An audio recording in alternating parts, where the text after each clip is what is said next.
Good evening and welcome to Tucker Carlson. Tonight, workers of the world unite. You have nothing to lose but your chains. That's from Karl Marx, of course. He wrote that famous phrase in 1848.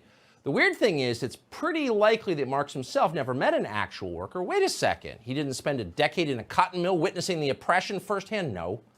Karl Marx never spent a moment in a factory. He was a rich kid who became a journalist. Of course he was. But for more than 150 years, Karl Marx inspired generations of other rich kids who also became journalists to repeat his line or variations of it. Over time, workers became working men or working class, and then with feminism, working people or working families. But the idea itself never changed. Ordinary people, wage earners, are getting shafted.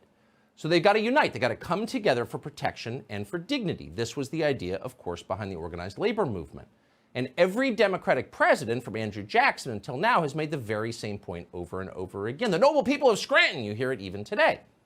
So Democrats have repeated that line often enough, you would think they really mean it. Do they really mean it? Let's take the test. Here's how you know. Watch what happens when actual workers, working people from working families who constitute the working class, actually come together as a group to protest how things are going. What happens then? Does the intellectual class greet these workers as heroes? Throw a parade, listen intently to their stories? Does NPR do a sympathetic feature on them? Or do self-described progressives recoil in revulsion and horror at the grubbiness of the people who, as we used to say, work for a living? Do liberals immediately denounce them as Nazis and call for their suppression by force? That's the question. What's the answer? Well, ask Trump voters what happens. They'll know. Or consider what's happening right now in Canada. Thousands of truck drivers have descended on Ottawa, the capital city, to protest the tyranny of Justin Trudeau's government. Justin Trudeau does not like truck drivers. He thinks they're revolting. Justin Trudeau likes private equity barons and tech moguls and other people who give him money. Trudeau is not in Ottawa right now. In fact, he and his family fled when the truck drivers arrived, and they've been in hiding ever since. So when the revolution he has been calling for finally arrived, Justin Trudeau wasn't there to see it. He ran away in terror. Kind of sad. So instead, in his place, his friend Mark Carney has been speaking for him. Carney is a former Goldman Sachs executive who many believe will replace Justin Trudeau if Trudeau ever decides to give up power. In a recent op-ed, Mark Carney vented his rage at the impudent truckers in Ottawa and anyone who sent them money on the internet. Quote, "Anyone sending money to the convoy should be in no doubt," Carney wrote. "You are funding sedition. Foreign funders of an insurrection interfered in our domestic affairs from the start." Got that? It's not a protest. It's sedition. It's an insurrection. Clearly, Mark Carney's been watching a lot of CNN up there in Canada, and that's why he's concluded the truckers should be crushed by force. Quote, "Those who are still helping to extend this occupation must be identified and punished to the full force of the law. People who sent them money should be prosecuted.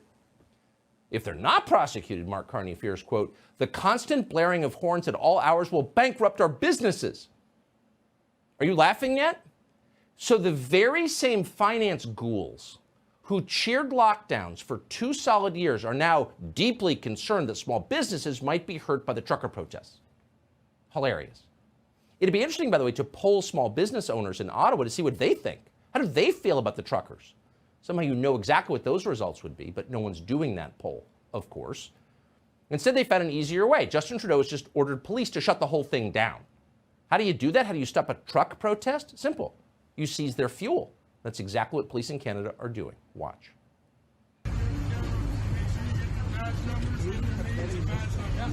So, in fact, yes, they are taking fuel right away from people as they attempt to fuel their vehicles. Okay, so we are, through much practice, connoisseurs of irony. So let's pause a moment to savor the irony here. The very same people who told us we had to defund the police are now telling the police to seize fuel from working class Canadians who are trying to stay alive in Arctic temperatures. As they used to say in the 1960s, scratch a liberal and you will find a fascist. That was a Black Panther slogan, actually. They weren't entirely stupid. In fact, in this case, they were absolutely right. According to Justin Trudeau, possessing gasoline in the city of Ottawa is now a crime.